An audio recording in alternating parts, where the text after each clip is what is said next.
Hello, dear Mr. Wright. Thank you for joining us today. I would like to introduce you to our viewers. Paul Wright is one of the most well-known American human rights defenders who specialize in prison issues and issues of infringement of the rights of prisoners in the United States. Mr. Wright is an expert who has a thorough understanding of American prison system and who has worked in this area for decades. My first question will be about situation in American prisons. Why does the largest democratic country in the world has the most violent and extensive system of prisons, pretrial detention centers, and temporary detention centers, where basic human rights are violated every day? The United States has roughly 5% of the world's population, but it has 25% of the world's prisoners. And I don't think that that's any coincidence or an aberration, but rather I think that the United States has used its prison system, especially over the last 40 years, as a tool of social control to maintain vast amounts of social inequality and vast amounts of injustice. I mean, when you consider the fact that in the United States, over 1 out of every 70 adults is in prison or jail, that's just prison or jail. Then if you consider the fact that over 8 to 10 million Americans are also on probation or parole, which is another form of correctional control by the state, that number increases rather dramatically to almost 1 out of 30. And when you start thinking about percentages of the population, these numbers rival Nazi Germany and even Stalin's Russia. They exceed the number of people who were under some form of state control in those time periods. Yet in the United States, it still claims to be a democracy, even though it's the #1 jailer in the world in terms of both the number of prisoners and the percentage of its population. And as far as the conditions that prisoners are held in throughout the United States, they tend to range from abysmal to barbaric. And the lack of medical care is horrific. Thousands of prisoners die every year for a lack of medical care to very simple and basic medical issues. We've seen with COVID, for example, hundreds of prisoners, if not thousands, have died around the country. There's also a lack of transparency in terms of both conditions and treatment of prisoners. COVID has definitely ravaged the American prison and jail population, and it's all happened with pretty much impunity. Thousands of prisoners have died, no one in government's held accountable, and for the most part, no one in government is really overly concerned about the number of deaths, both from COVID and preceding that and during COVID from other illnesses, whether it's everything from cancer to hepatitis, tuberculosis, and other illnesses. You know firsthand about the cruelty and inhumanity of the American prison system. You have been in an American prison for 17 years. I also have gone through it. In my opinion, American prison is a true hell. I have never been in a more terrible and horrible place. In your opinion, what can make prison staff and administration who are responsible for prison maintaining listen to us, human rights defenders, and to change their attitude? I think the biggest problem that we see, at least in the United States, is the American public so far is, I think, largely ignorant of the conditions, but the American public has not demanded change. But also, I think it's worth putting into context that the American prison population and system has grown vastly. In the past 40 years, it's grown over 500% around the country. In many localities, at the city level, for example, counties and cities are spending upwards of 70% of their total municipal budgets are being spent on jails, police, and courts, which, I mean, this is incredible when you compare this to the rest of the world. But I also think that a lot of this has to do with the overall attitude. I'm not aware of any other country in the world where both government officials and the prison officials charged with running the prison systems are actually trying to make things worse. I think that when you go to other countries in different parts of the world, for example, I think if you go to countries in Latin America or even poorer parts of Asia, for example, prison conditions may be bad, but I think the prison officials will tell you, we're a poor country, we have limited resources, we're doing the best with what we have. The United States, by contrast, is a very rich country. We have a lot of resources. And by conservative estimates, which I think these numbers are very undercounted, the United States is spending upwards of $100 billion a year to lock up its 2.5 million prisoners on any given day. And again, I think those, for various reasons, I think that number is a very big underestimate. So you think, what does the United States get for $100 billion? By any objective amount, this is a huge sum of money. See that the United States at a lot of levels actually tries to make things much worse for their prisoners. And I'll use one example for this, is that American prisons over 100 years ago used what were called chain gangs, where prisoners were literally chained to each other to perform manual labor. In a lot of cases, they built roads, they were doing railroad construction and things like that in parts of the United States in the early 1900s. This was resurrected in the 1990s by politicians who were trying to, quote, be tough on crime. And there were a lot of problems. There's reasons that these chain gangs were discontinued. There's very high potential for violence. There's very high potential for escapes. But in forms of political posturing, they were widely adopted in many parts of the country, again, in the 1990s. One very tragic example is Arizona, where they decided to put prisoners on death row onto a chain gang to farm vegetables. And they made a big deal about the fact that they were paying the prisoners 10 cents an hour to do this. But that ignores the fact that they're paying the guards much more than that. So these become very expensive vegetables. But most, I think, security experts would say that it's probably not a good idea to bring prisoners sentenced to death outside the prison and put them to work, no matter how barbaric the conditions were. And tragically, this experiment ended only after a prisoner with an outside accomplice tried to escape, and 2 people were killed. And that was the end of the Arizona chain gang experiment. But this went on in other parts of the country for years, until basically high levels of violence, escape, prisoners killing each other, and trying to escape kind of ended it.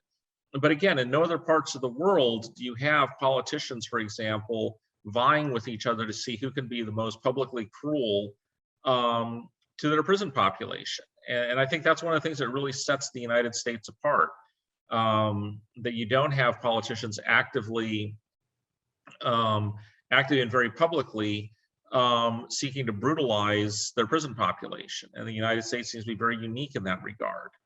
So what can we do to change it, and how can our voice be heard? Well, I think that part of the thing is, one of the reasons I started Prison Legal News was I had the belief then, and I still do now, 32 years later, is that if more people were aware of what was happening inside of American prisons and jails, they would demand change. And I think this comes down to the thing is that most people, regardless, for example, of whatever their views are on criminal justice or punishment or whatever, they don't believe, I think, in barbaric cruelty to other people. The Human Rights Defense Center, which I had, we recently represented the estate of a mentally ill Black man who was starved to death in a Florida prison. He was seriously mentally ill. He struggled with mental illness his whole life. He was in prison for a minor burglary charge. His mental illness worsened, and he was acting out. And at some point, guards stopped feeding him. He went into prison. He was 5 foot 10 inches tall. He weighed approximately 180 pounds. By the time he died, he weighed 112 pounds, and his cause of death was starvation.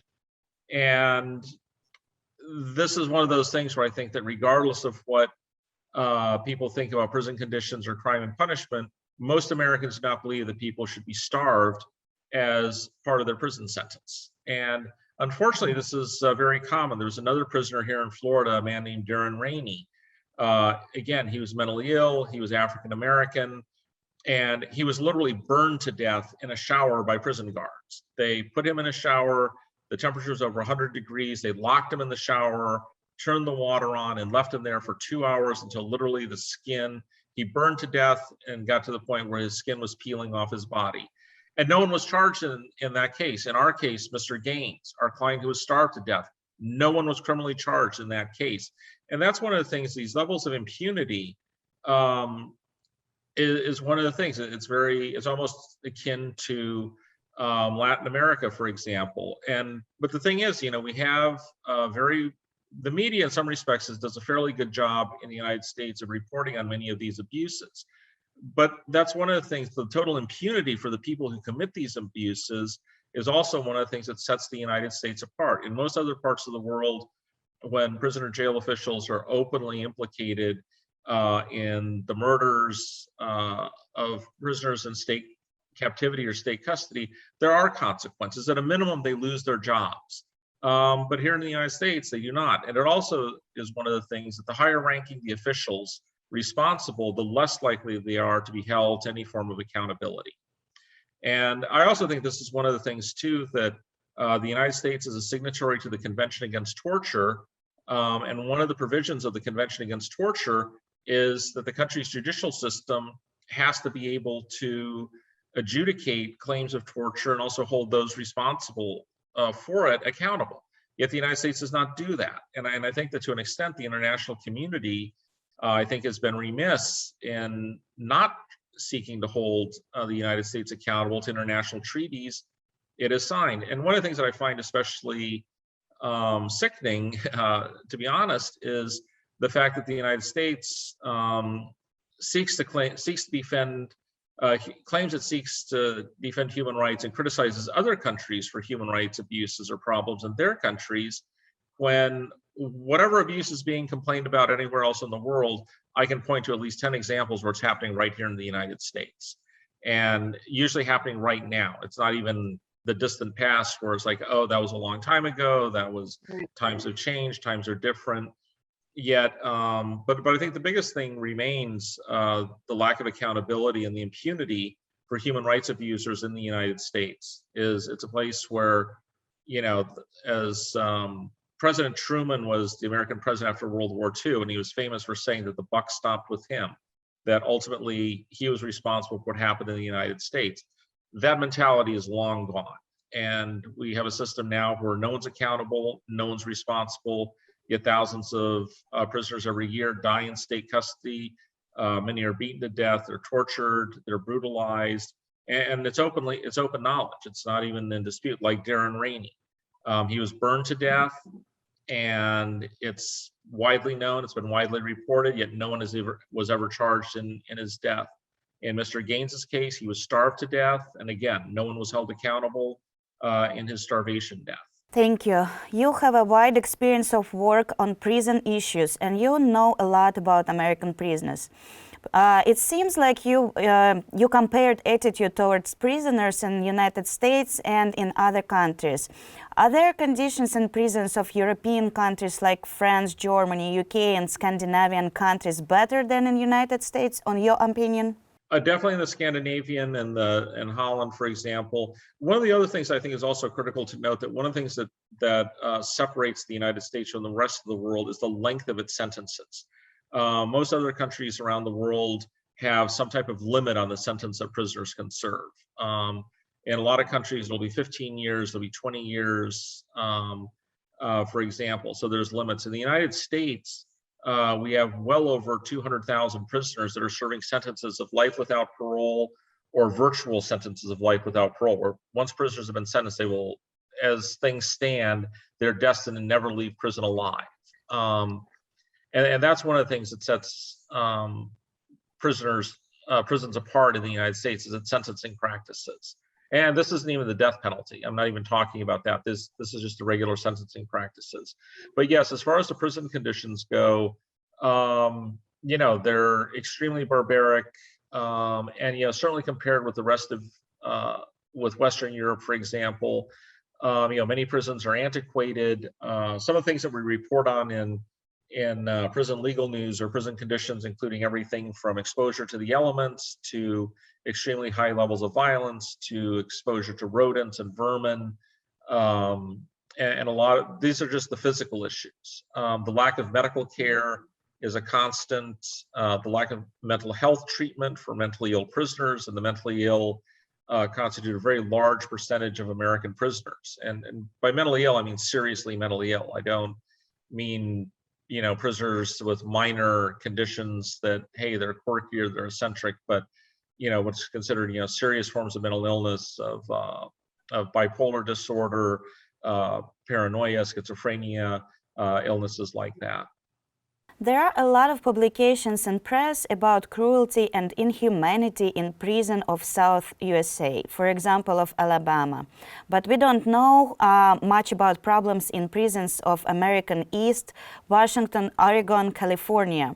Is American prison system the same in all parts of the country? And are there any differences in prison conditions of different states? Is there a great difference if this difference exists? Yes, there's great differences. Prison Legal News, we've been reporting on prison conditions for over 32 years now, and the conditions are very different. For example, a lot of the prisons of the former Confederacy, the southern states of the United States, for example, when I talk about deliberate cruelty, prisons in the southern United States, for example, Florida, Georgia, Louisiana, Mississippi, Texas, they've literally made the policy and the political decision not to air condition the prisons. And every year, dozens of prisoners die from heat exposure and health conditions related to heat. And again, these are policy decisions that they have made to not provide prisoners with air conditioning. The more interesting thing is the fact that the guards also work in these conditions, and they're willing to work in unair conditioned prisons. And again, I live in Florida, where in the summertime, on average, it's at least 100 degrees every day. And at least if you're close to the ocean, there's a breeze. Once you get inland, there is no breeze. It's just hot and it's very high humidity. And the state of Florida alone has almost 90,000 prisoners being held in those conditions. And it's the same throughout the South, for example. So the prison conditions, I think, are very different. Florida, Louisiana, and Mississippi, again, these states have opted to cage large numbers of their population, and they've opted to do so as cheaply as possible. So primarily they use open dormitory prisons. They do not use cells. They do not use prisons with cells, for example. And most prison experts or penologists or criminologists will tell you that open dormitory prisons are among the most dangerous design that you can have, because literally prisoners can attack each other rather easily. They're not locked down. They're not prevented from physically accessing each other. And these prisons are cheap to build. They're cheap to operate, but very dangerous. And yet those are very common throughout the southern United States. I also think that some of the other differences too range from both, the conditions of the prisons. Also, some of the prisons in other parts of the United States have higher staffing levels. Understaffing is a huge issue. And one of the things to keep in mind is that the United States, the legacy of slavery lives long and strong in the southern United States. And when you think that as recently as the 1980s, many prisons in the United States, they didn't use civilians employed by a prison system. They took prisoners and armed them and made them the guards responsible for everything from perimeter security to internal order and security within the prisons, very much like the capos in German concentration camps during World War II. And it was only through litigation and federal court orders that this practice ended. But to put this in perspective, as recently as the late 1970s, the Arkansas prison system had 3,000 prisoners in it and 27 employees. How is it even possible to manage with such little amount of staff so many prisoners? They gave guns to the prisoners with very predictable results. And they basically used the prisoners to enforce discipline and order and security with, again, very predictable results. Texas was the same thing, and Texas was doing this up until the mid 1980s. And again, and I think it's also one of the things that's interesting to note is that a lot of countries actually have laws against torture and physical abuse. The United States has no domestic laws prohibiting torture, for example, or physical abuse by government officials. To the extent that the practices have overtly ended, it's been through litigation, federal court orders. And to putting this into perspective, in the United States, prisoners were being flogged with whips in prisons as recently as like 1974. And that ended only because of a federal court order. There was never a law passing it. It wasn't prison officials or government officials saying this is wrong, this is immoral, we shouldn't be doing it. It was only because of that. And it's interesting because around the time that the United States stopped using physical torture and physical abuse routinely and openly is when it switched to solitary confinement. And experts the world over pretty much condemn solitary confinement as a form of torture, as a form of mental abuse. And yet the United States on any given day easily has at least over 100,000 prisoners being held in some form of long-term solitary confinement. And again, this is one of those things when you look at the fact that the United States, starting in the 90s, literally built dozens of so-called supermax prisons. And these were prisons designed to physically isolate prisoners at every level. For example, the cells were built without windows. In some of the states like Florida and Texas, they were built without air conditioning. They were designed for the prisoners to have no type of human contact with each other. They were built without recreation facilities, or built without mess halls or dining halls. And literally they were built for the purpose of caging vast numbers of people in tiny little cells with the goal of driving them insane. And again, the solitary confinement is almost a unique form of American torture, because it started at the beginning of the 1800s. And it's interesting because early American visitors, or visitors to America at the time, like Charles Dickens from England, Alexis de Tocqueville from France, toured these early American prisons in the 1820s and the 1830s and 1840s. And they all commented about the fact that confining people in these solitary confinement cells for long periods of time tended to drive many of them insane. It made people crazy. So the United States has done this for over 200 years. And not only does the United States keep doing it, it's actually literally expanded the practice. And that's, again, one of the other things that makes American prisons very unique from the rest of the world. Is this is a practice that's widely condemned globally as a form of torture, as a human rights abuse. And the United States, and these prisons are also very expensive to build, and they're very expensive to run. Yet the United States is confining well over 100,000 prisoners around the country in long-term solitary confinement, and which is something that no other country anywhere in the world does. It's certainly not on this scale. Over the years of your human rights work, you have come across many cases of flagrant violations of basic human rights by jailers and prison administrations. What are, in your opinion, the most frequent and most monstrous violations committed in American prisons? The daily violation that claims the most lives is the lack of adequate medical care. We're seeing this with COVID. It's been, COVID has certainly exacerbated an already bad problem. Do you think it's one of the types of torture as well? In certain cases, it may be a form of torture directed at individual prisoners, but for the most part, I think it literally is indifference. They do not care if the prisoners in their captivity live or die. And I think that it's, and I think this is one of those things. All 50 states around the country, state or federal or local, American prisons or jails are not a place you want to get sick in. And the big thing that, as someone who's been reporting on this for over 30 years now, what I always find striking is the common illnesses that prisoners die of.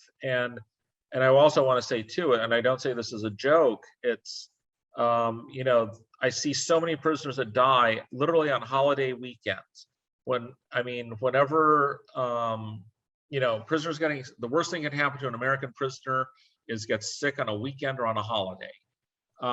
Because whatever minimal medical care there is, usually it is not happening on holidays and weekends. And, literally we've seen this happens on a regular basis.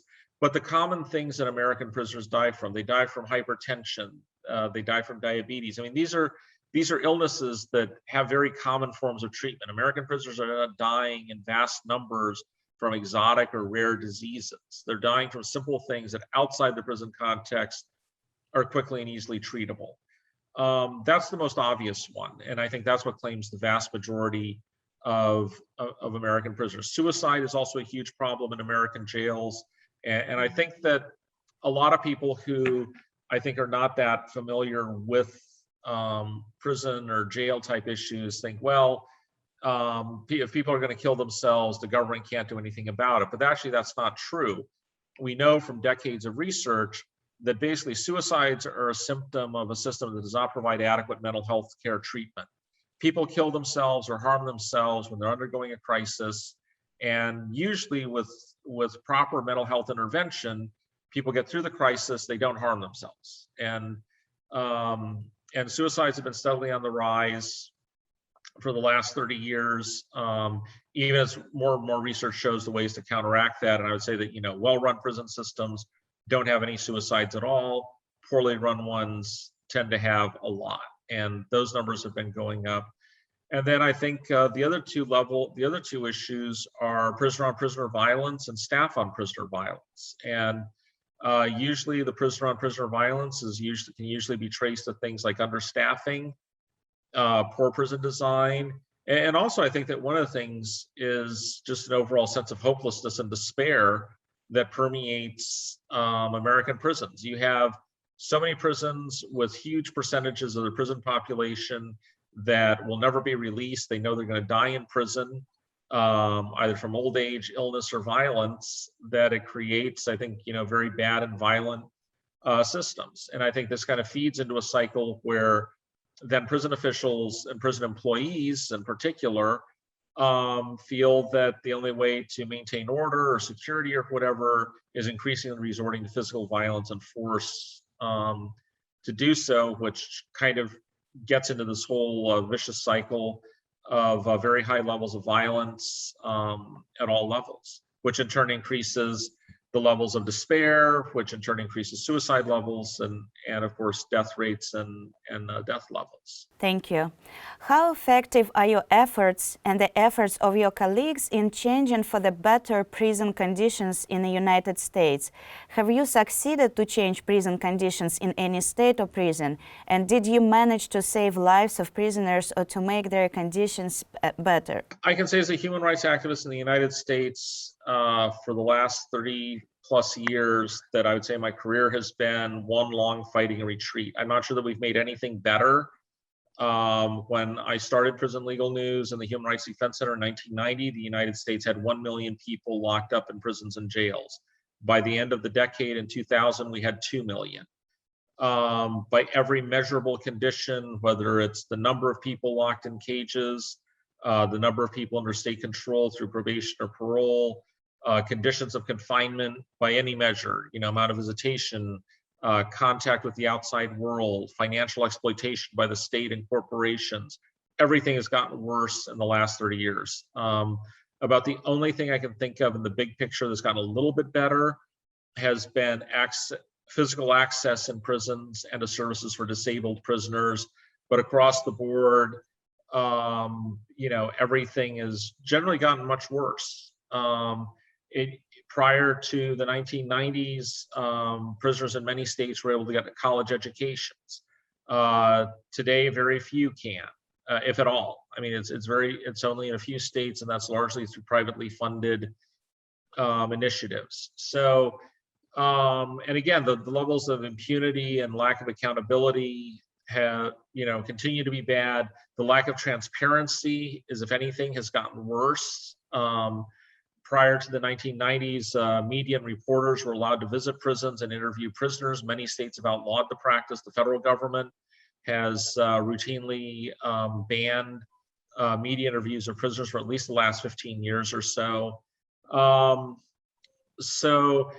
I'd say that, the picture isn't totally grim in the sense that, yes, we have made efforts, we have filed lawsuits, for some period of time, the federal judiciary has literally been the only bastion or the only place where basically anyone in the American government has been willing to stand up for the legal rights and the human rights of American prisoners.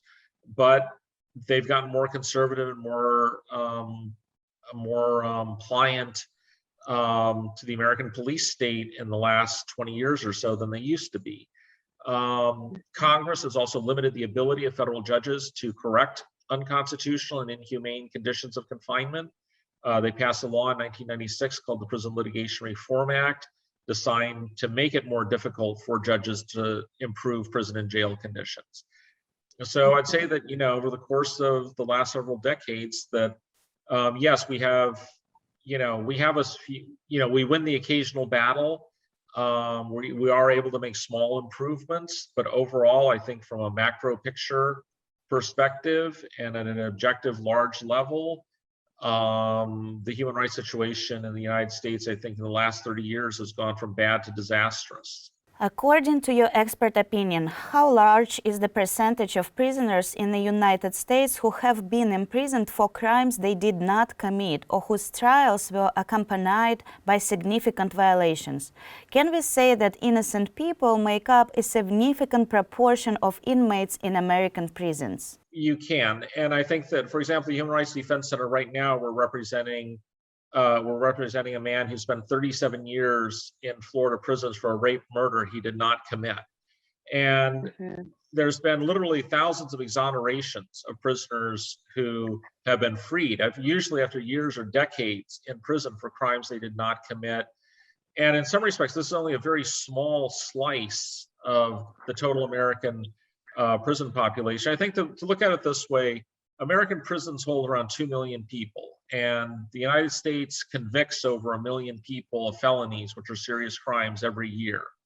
And I think everyone with the most naive, you need to have a lot of faith in the government and the police to think that all 1 million people a year are actually guilty of what they were convicted of. And I think that the exonerations one of the things that's really kind of speeded the exonerations along has been the advent of DNA testing.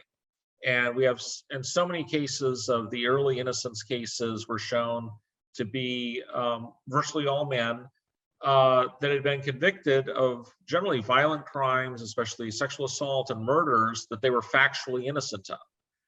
And I think, that number increases literally every day.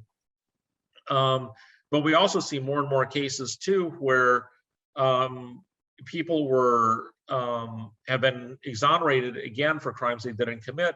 But for the most part, these crimes are being almost exclusively focused on violent crimes such as murder, sexual assault, which have long prison sentences, because these are the ones that are in prison long enough to use the very lengthy and slow appellate process. And in the United States, the average time that prisoners spend in prison before they're exonerated is like 13 or 15 years.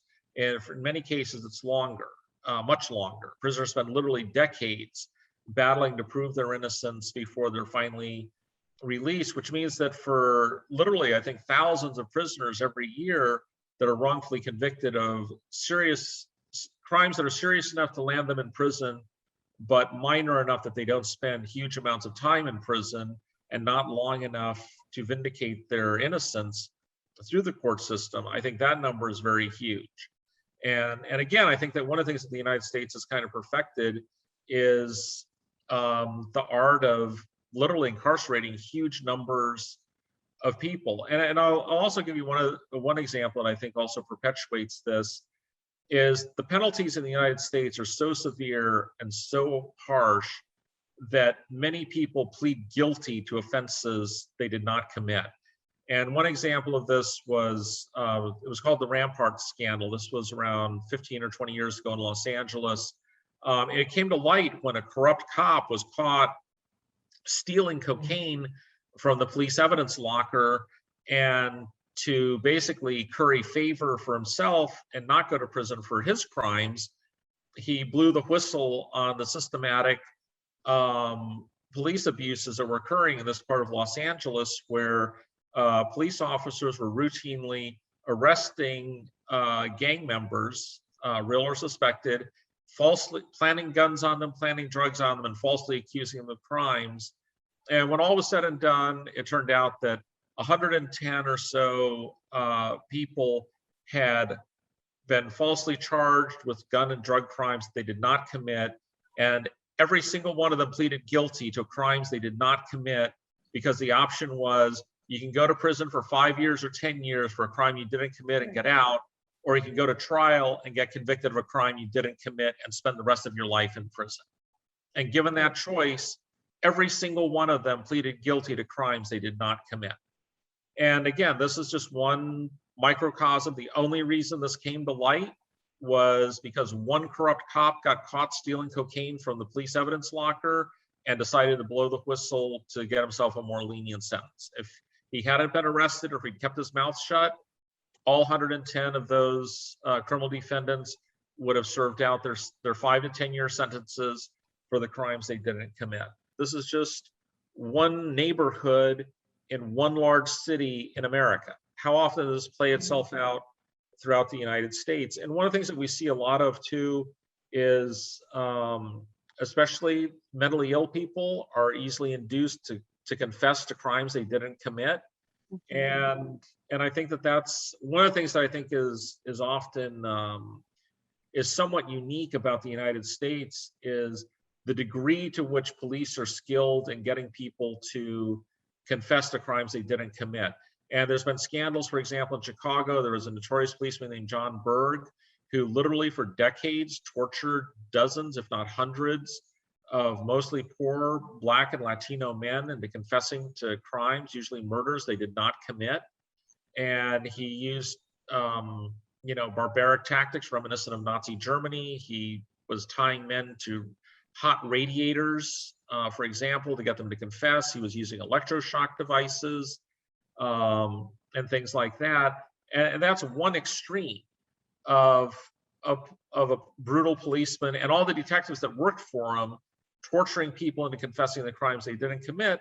But far more common are the police that trick people into confessing the crimes they didn't commit. And again, that seems to be somewhat unique. That seems to be a unique attribute in the United States. I read widely on police and prison and jail practices around the world, and I don't see any other country in the world where police elicit such large numbers of false confessions for crimes people didn't commit, not using torture. So I don't know if that means that American police are smarter than their counterparts or American defendants are not as smart, but the mentally ill and the seriously mentally ill are very highly overly represented in the number of people who confess to crimes they did not commit. Let's talk a little about migration centers. After my term in the United States, when it was expired, I was transferred to immigration center. Even in comparison with American prisons, and I was held in several prisons and jails, the situation in the immigration center can only be described as a disaster. People had to live on their excrements. This is the most inhumane thing and is a true mockery of human dignity. In your opinion, why are the migration centers in the United States have such horrible conditions? Again, I think this is the whole problem with detention facilities in the United States, whether it's prisons or jails or immigration detention. Basically, it's the lack of concern for human rights that permeates the entire American political structure. I can't think of a single American politician that is saying we need to improve prison or jail conditions for anyone, either Americans or immigrants and such. I think that immigration detention conditions are especially bad with the goal of many of the people that are held in immigration. Some people are held in immigration detention while they're in the process of being removed or deported by the United States government. But many of the people that are being held in these immigration detentions are fighting removal orders or seeking to stay in the United States. And my personal opinion is that the government deliberately makes conditions in these immigration detention centers as miserable and horrific as possible to get people to drop their claims to stay in the United States and to avoid deportation, because it's one of those things like, okay, conditions are really bad, you're being abused, but you know what, just drop your petition for asylum or stop contesting your deportation, and we'll have you on a plane out of here in 2 days, and you'll be back in wherever, and everything's going to be fine. The abuse will stop. You'll be out of here.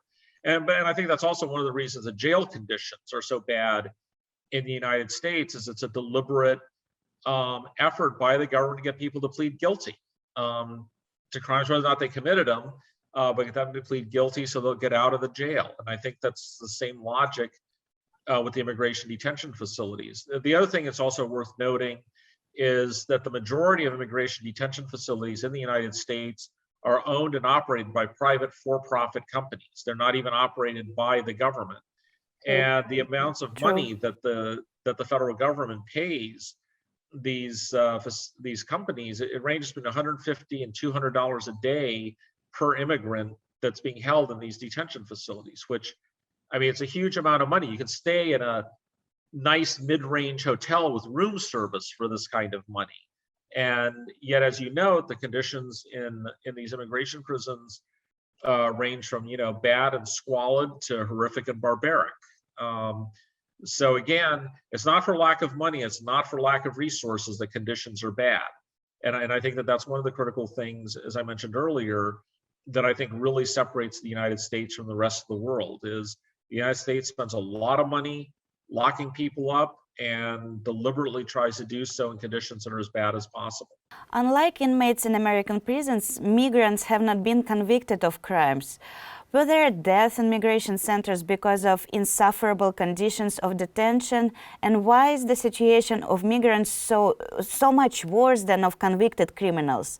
American laws do not protect lives and health of migrants, and no one can be held accountable for their suffering, or what's going on? Part of the problem is it's very difficult to sue the federal government. And one of the things that's happened is, part of this is also, I think, a legal problem, is that the United States Supreme Court has held that basically private prison companies that are operating under color of federal law, which is what they're doing when they hold immigration detainees, cannot be sued for money damages. So literally they can kill people with impunity and they cannot be sued.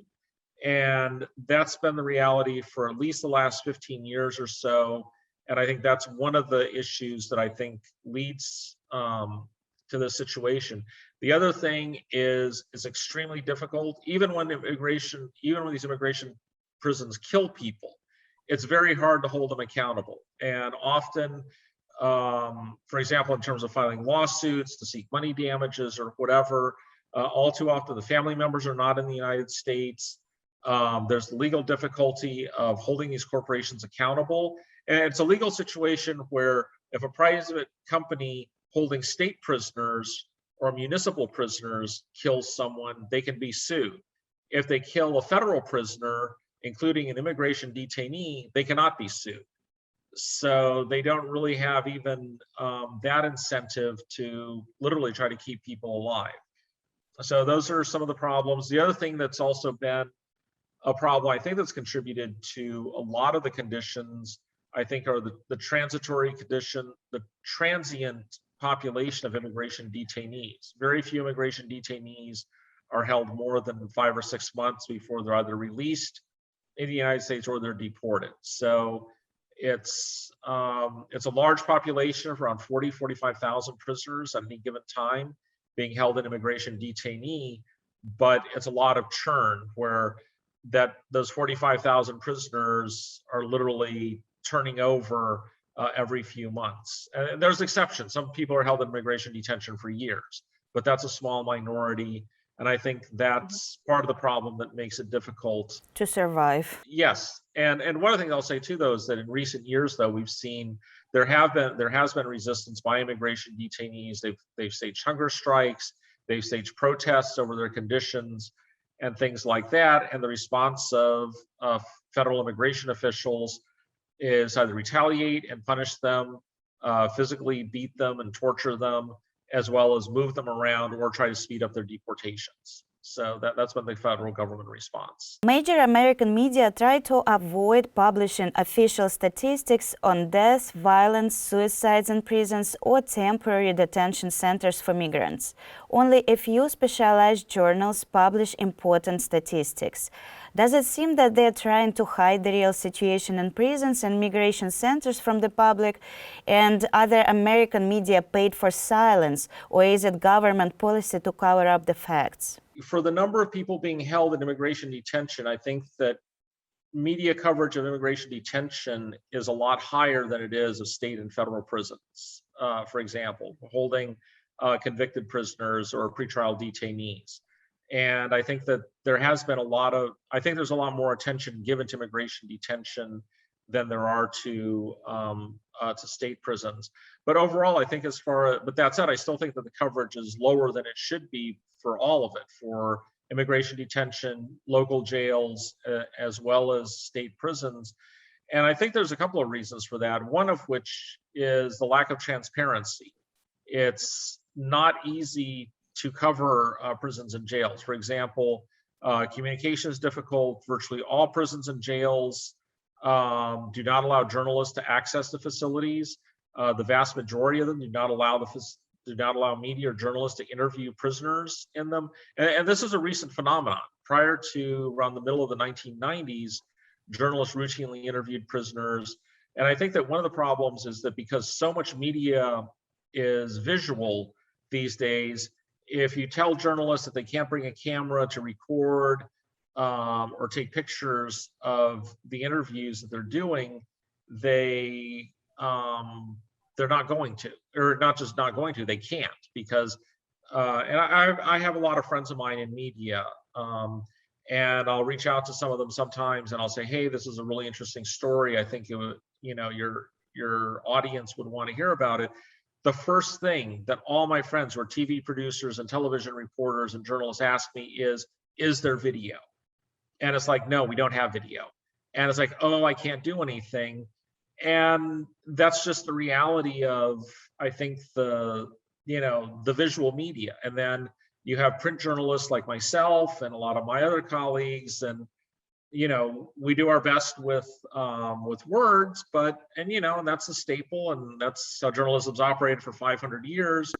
But I think that there's limitations to it, and I'd like, for example, I think not somewhat directly related, I think that one of the things that has stoked public outrage and anger at police brutality in this country are the videos taken by bystanders of the police shooting and killing unarmed innocent people.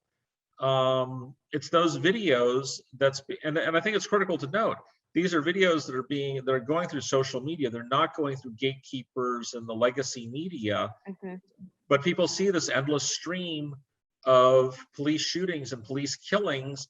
That's what's outraging people. But conversely, we're not seeing that from prisons and jails. That said, a lot of prisoners have contraband cell phones, so yes, we do see some video, but nothing like what's seen in what we see with regards to police interactions. So I think that's one of the things that's influencing the narrative. But yes, the government goes to extraordinary lengths to cover up bad conditions in prisons and jails and continue brutalizing people with impunity. Have international public and political institutions tried to influence the situation of the mass incarceration in the United States?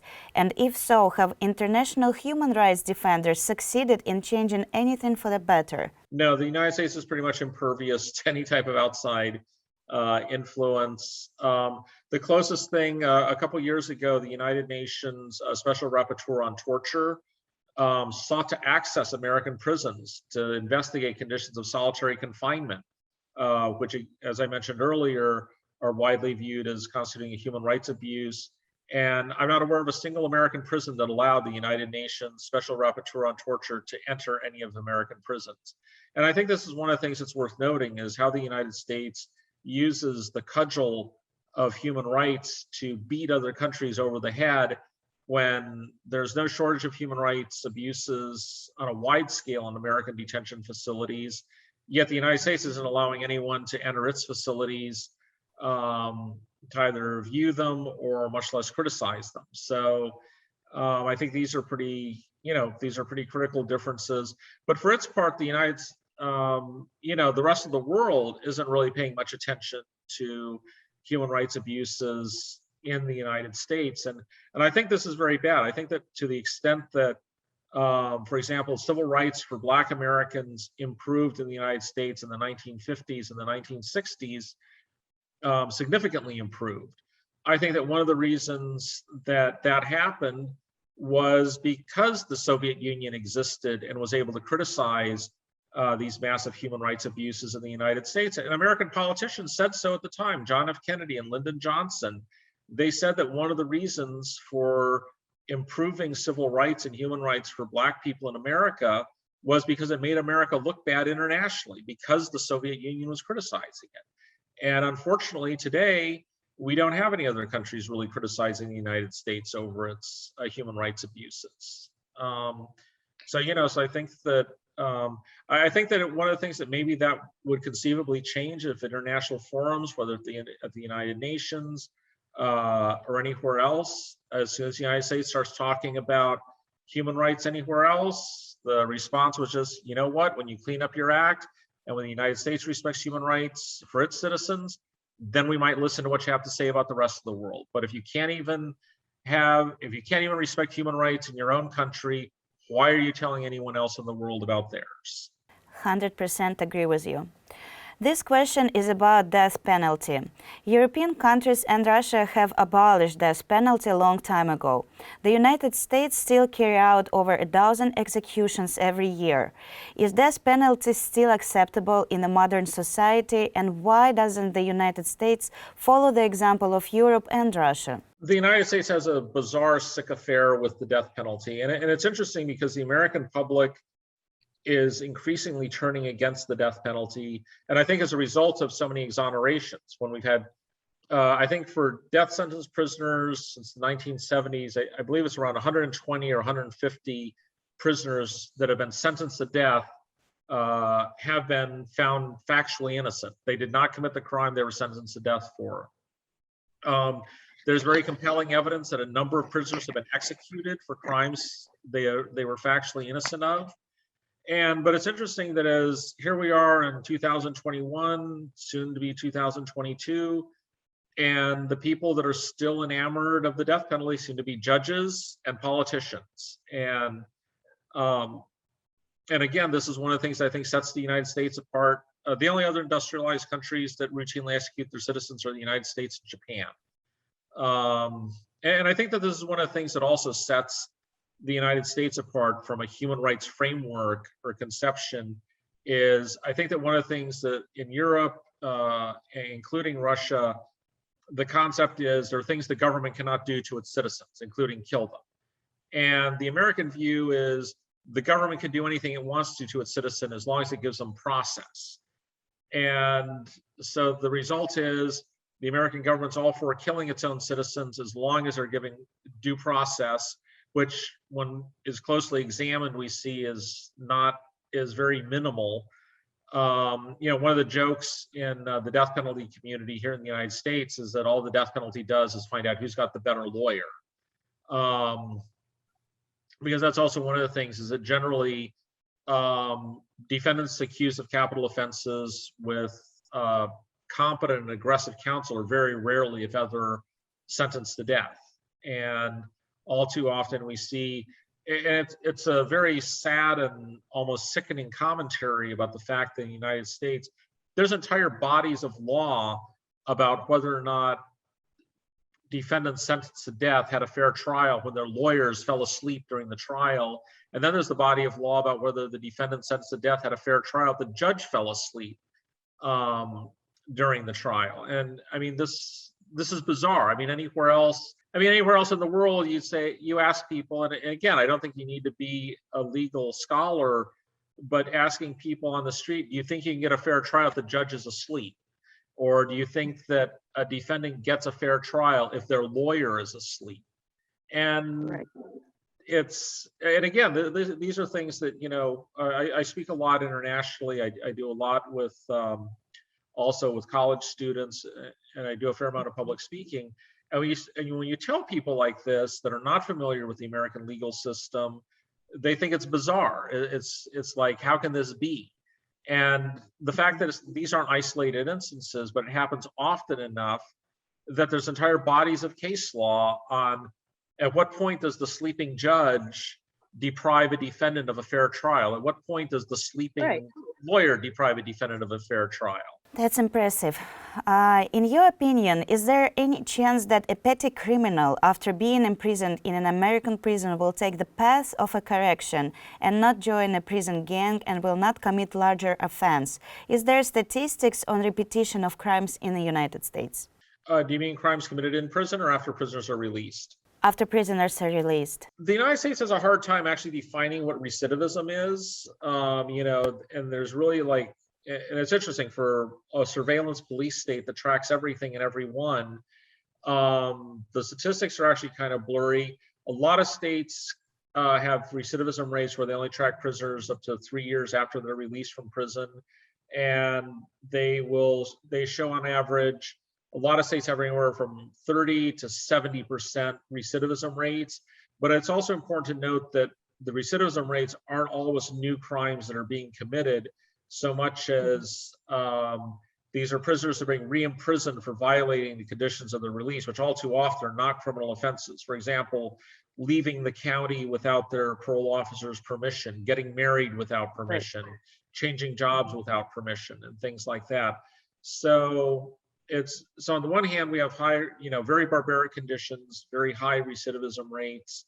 But again, this government doesn't really track those recidivism rates. And to be honest, I'm really surprised that recidivism rates aren't much higher than whatever they are, because I think it's really unrealistic to expect that you take people, lock them up for years, deprive them of family contact, social contact, all too often educational opportunities, mental health care, medical care, and then release them from prison and somehow expect a positive outcome. But it does happen. It happens a lot, actually. And again, I would say that to the extent that it does, it's very much in spite of the government and not because of it. Yeah, it's based on my personal experience, it's more up to you what kind of person you're gonna come out of prison, and not because the government or prison system actually corrects the prisoners.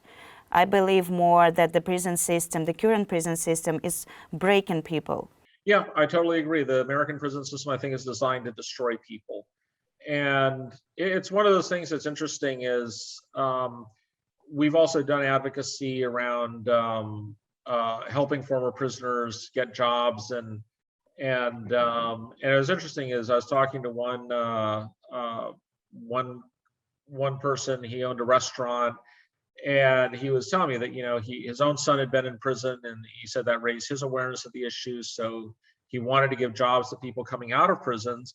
And he made the comment, he says, it's really hard hiring people that have been in prison to do customer service jobs, because for whatever reason, they won't look people in the face. They look down. And it's like, yeah, I can see that. And I think that again, like you say, one of the goals of the American prison system is more about destroying people and destroying individuals than it is to build people up or help people. Yeah, I remember you guys, the business owners, if you hire the ex-con, ex-prisoner, the company gets like a tax pay discount or something like this? Yes, it's pretty small. It's like $3,000 a year or something like that. It gets a tax deduction.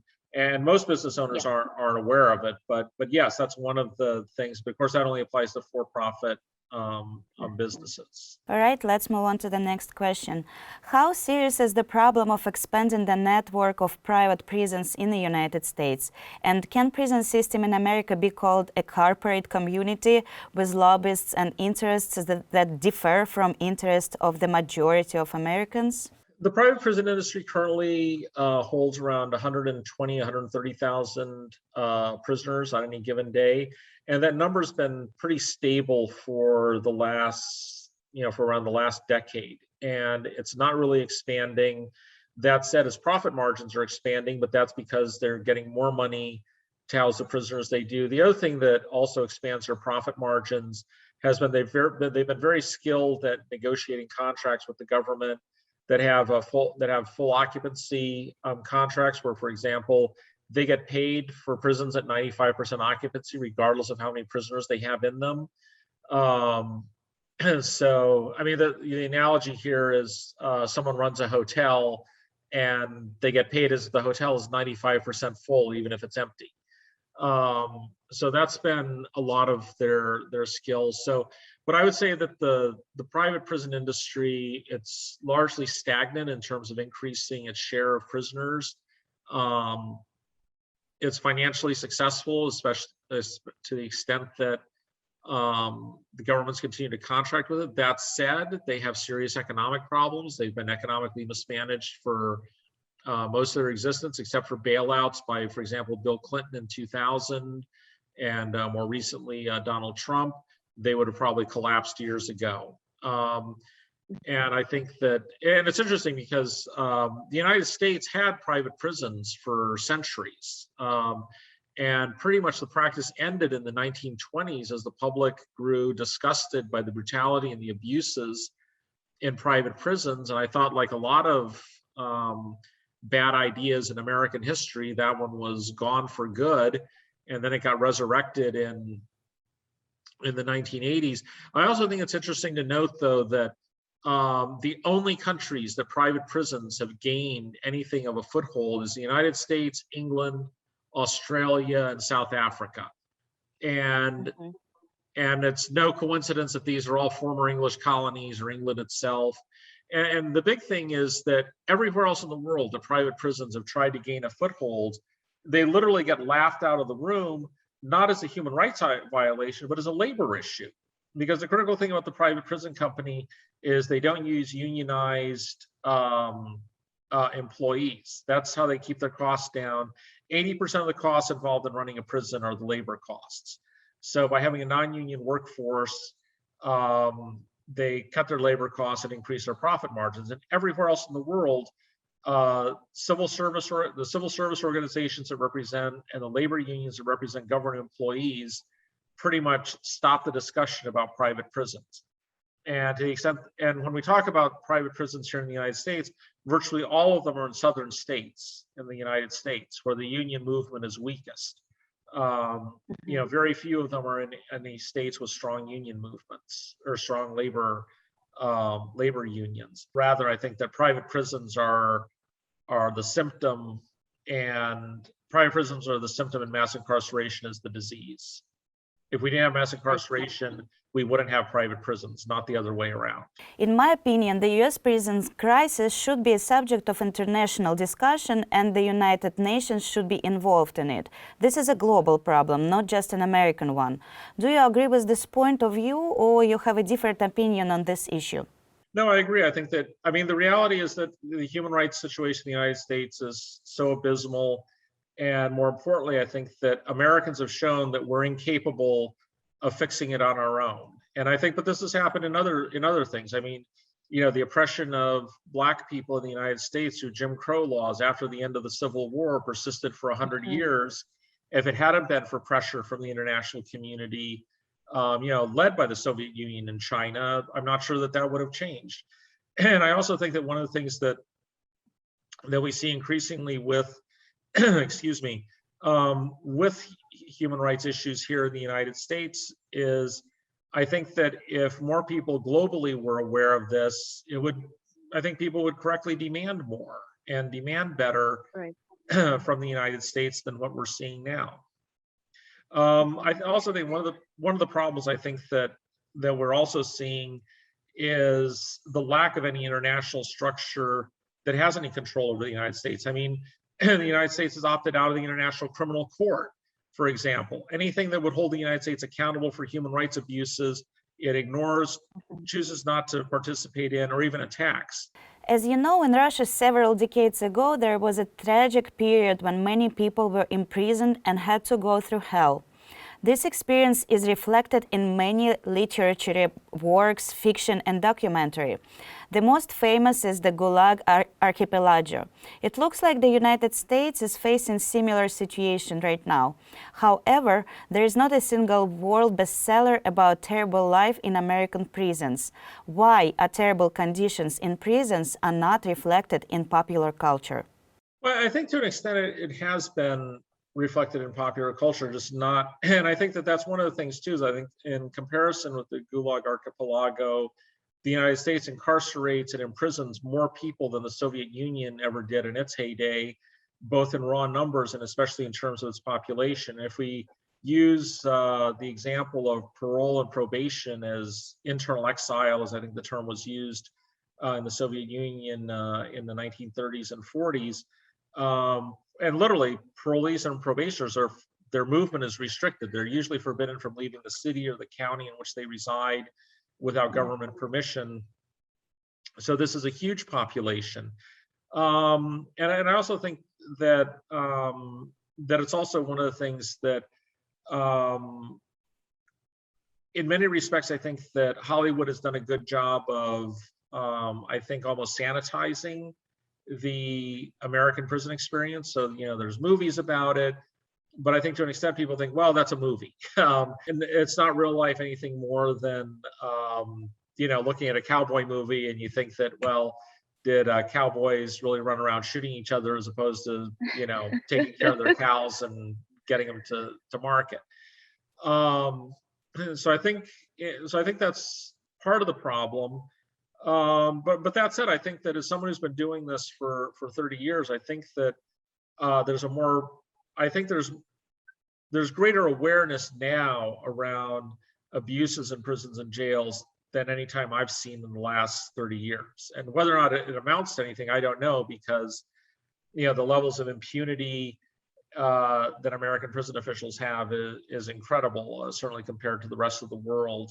And again, here in the United States, major newspapers can report prisoners being burned to death, starved to death, frozen to death, and it just meets with a shrug, and no one loses their job, no one goes to jail, and it's business as usual. So I'm not sure.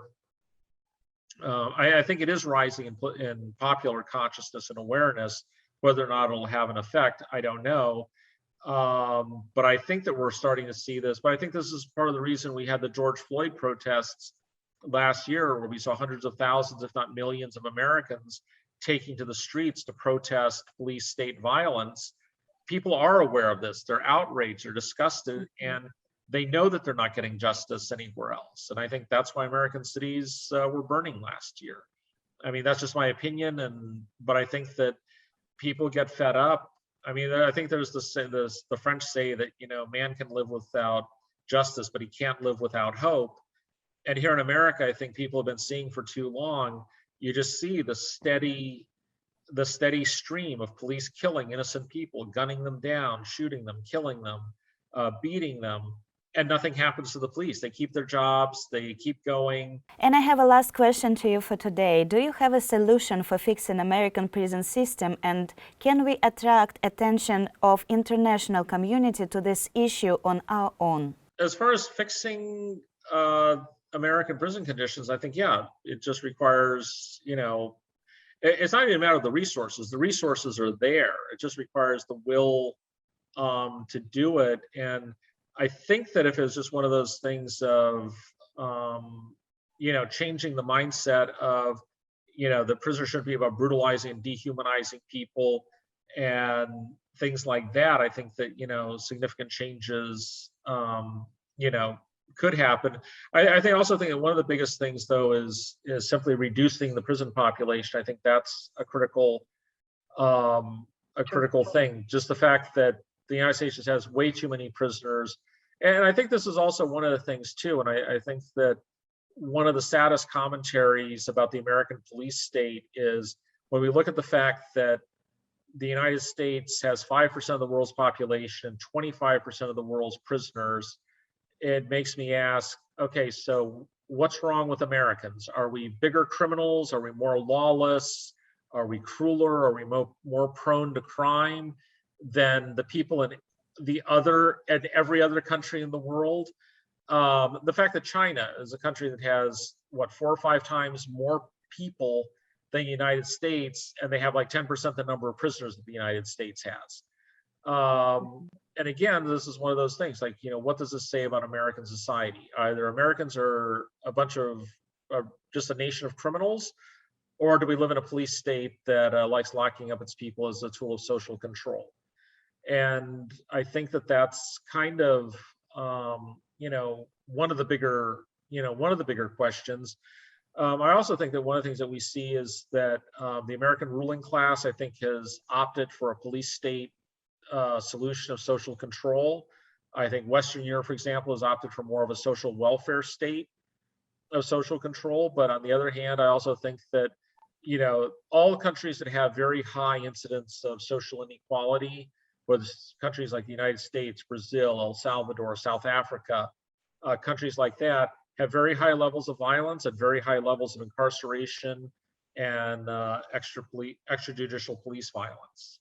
And I think the United States is squarely in that category. And it's not even a matter of, is it a rich country, is it a poor country? But I think the critical issue is social inequality. Thank you, Mr. Wright. It was such a pleasure talking to you. It's such an honor meeting you. And this has been a really great and informative conversation. I greatly appreciate the time that you devoted to us. And we stay in touch, and I'm hoping together we will be able to attract enough attention to this issue. And personally, I refuse to believe that United States is the nation of criminals. I think the problem is way smaller than that. I don't think Americans are a nation of criminals either. So it's it's one of those things. Though I think that one of the things that's this is one of those things when I see the things that American people are being imprisoned for, it's beyond it's beyond bizarre. It's almost like Les Miserables, and if you're familiar with the story in French literature where the man steals a loaf of bread and is hounded by the police for the rest of his life. I mean, that's almost like America today. And unfortunately, I think that part of the problem is that Americans have created a vast police state where you have millions of people whose jobs depend on caging and keeping caged millions of their fellow citizens. And when their paycheck depends on that, it's hard to tell people, you know what, we don't need you for this job. You need to go do something else. And I think that creates its own barrier to change, is when you have a lot of people vested in the status quo that this is how they earn their living. And no one stops to question, is my living, the way I'm earning my living as a prison guard or whatever, is this really, a good way to do things? And, for example, I look at it, the state of Michigan is one example where 30 years ago, the Department of Corrections employed 5% of all government employees in the state. Today, they employ 25%. It's the biggest state agency. They employ 1 out of every 4 government employees in Michigan is employed by the Department of Corrections. I get it, but I still don't believe that it gives them right to violate the human rights of people, of prisoners, because I believe prisoners still have an opportunity and has a right to get medical attention. Prisoners get the right to be fed. Prisoners get the right to have a comfortable temperature around. They get the right to sleep comfortably with enough room in it. So, because if it's not enough space, not enough room, it's another form of torture. So I do strongly believe that with the attention we can attract together, we will at least get the government make sure that the human rights are not violated. And then step by step, we will get to the better world. Like I say, I've been doing this for 30 years and I'm not giving up anytime soon. And it's like, I think the African proverb is, how do you eat an elephant? One bite at a time. Thank you so much for the work you're doing. Thank you very much. You have a great day.